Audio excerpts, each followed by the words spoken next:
Hello friends, welcome to Riya's Kitchen Vibes. ഇന്ന് ഞാനിവിടെ തയ്യാറാക്കാൻ പോകുന്നത് മുട്ട കൊണ്ടുള്ളൊരു കുറുമയാണ്.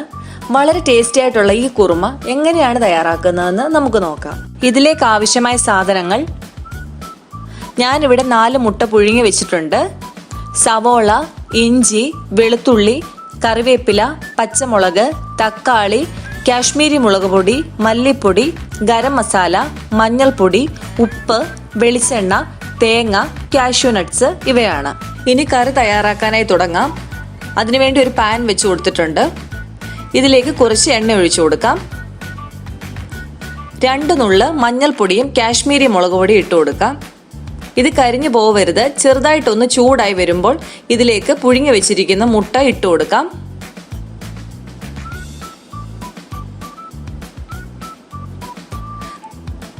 ഞാനിവിടെ ഒരു മുട്ട 2ആയി മുറിച്ചാണ് ഇട്ട് കൊടുക്കുന്നത്. നിങ്ങൾക്ക് വേണമെങ്കിൽ മുഴുവനായിട്ടും ഇട്ട് കൊടുക്കാവുന്നതാണ്. 2 വശവും ചെറുതായിട്ടൊന്ന് ഫ്രൈ ചെയ്തെടുക്കണം. ഇത് ഫ്രൈ ആയി വന്നിട്ടുണ്ട്. ഇനി ഇത് എണ്ണയിൽ നിന്ന് മാറ്റാം. ഇനി മസാല തയ്യാറാക്കാനായി തുടങ്ങാം. ഈ എണ്ണയിൽ തന്നെ ഇഞ്ചിയും വെളുത്തുള്ളിയും കൂടെ ചതച്ചത് ചേർത്ത് കൊടുക്കുകയാണ്. 1 ടേബിൾ സ്പൂൺ വീതം ഇഞ്ചിയും വെളുത്തുള്ളിയും ഉണ്ട്. അതിലേക്ക് കുറച്ച് കറിവേപ്പിലയും പച്ചമുളകും കൂടെ ചേർത്തിട്ടുണ്ട്. 2 ചെറിയ പച്ചമുളകാണ് ഇവിടെ ചേർത്തിരിക്കുന്നത്.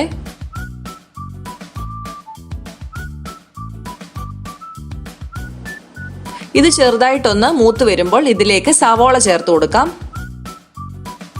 ഇവിടെ ഞാൻ 3 സവോളയാണ് എടുത്തിരിക്കുന്നത്. നന്നായി വഴറ്റി കൊടുക്കാം. ഇതിലേക്ക് ആവശ്യത്തിനുള്ള ഉപ്പ് കൂടെ ചേർത്ത് കൊടുക്കാം.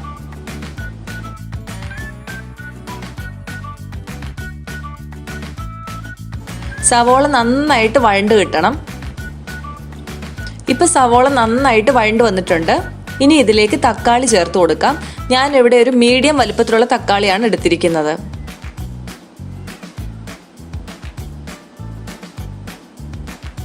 ഒരു ലിഡ് കൊണ്ട് അടച്ച് തക്കാളി വേവിച്ചെടുക്കാം. തക്കാളി നന്നായിട്ട് വെന്തുടഞ്ഞ് കിട്ടിയിട്ടുണ്ട്. ഇനി ഇതിലേക്ക് മസാലപ്പൊടികൾ ചേർത്ത് കൊടുക്കാം. 1 ടേബിൾ സ്പൂൺ മല്ലിപ്പൊടി, 1/2 ടേബിൾ സ്പൂൺ കാശ്മീരി മുളക് പൊടി, 1/4 ടേബിൾ സ്പൂൺ വീതം ഗരം മസാല, മഞ്ഞൾപ്പൊടി ഇത്രയുമാണ് ചേർത്ത് കൊടുത്തിരിക്കുന്നത്. പച്ചമണം മാറുന്നത് വരെ വഴറ്റിയെടുക്കാം.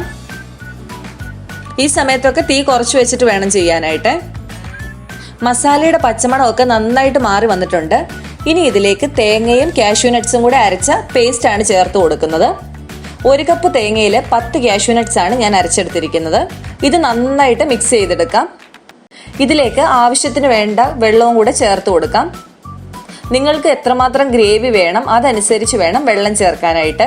കുറുമ എന്ന് പറയുമ്പോൾ ഒരുപാട് ഗ്രേവി ഉള്ളതല്ല, പക്ഷെ നല്ല തിക്നെസ് വേണം. അതനുസരിച്ചുള്ള വെള്ളം ചേർക്കണം. ഞാനിവിടെ 2 കപ്പ് വെള്ളമാണ് ചേർത്തിരിക്കുന്നത്. ചൂടുവെള്ളം ചേർക്കാനായിട്ട് പ്രത്യേകം ശ്രദ്ധിക്കണം. നന്നായിട്ട് മിക്സ് ചെയ്ത് കൊടുക്കാം. ഇപ്പം ചെറുതായിട്ട് തിള വന്ന് തുടങ്ങിയിട്ടുണ്ട്. ഈ സമയത്ത് ഞാൻ ഇതിലേക്ക് മല്ലിയില ചേർത്ത് കൊടുക്കുകയാണ്. 1 പിടി മല്ലിയിലയാണ് ചേർത്തിരിക്കുന്നത്. നന്നായിട്ട് ഇതും കൂടെ ഒന്ന് മിക്സ് ചെയ്തെടുക്കാം. ഇനി ഇതിലേക്ക് ഫ്രൈ ചെയ്ത് വെച്ചിരിക്കുന്ന മുട്ടയുടെ ചേർത്ത് കൊടുക്കാം.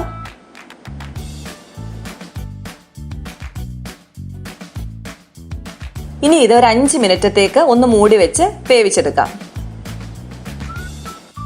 എല്ലാം നന്നായിട്ട് കുക്കായിട്ട് ഇരിക്കുകയാണ്. എന്നാൽ ഈ മസാലയുടെ മണമൊക്കെ മുട്ടയിലോട്ടൊന്ന് പിടിക്കാൻ വേണ്ടിയിട്ടാണ് ഇങ്ങനെ ചെയ്യുന്നത്. ഈ സമയത്ത് ലോ ഫ്ലെയിമിൽ വേണം വെക്കാനായിട്ട്.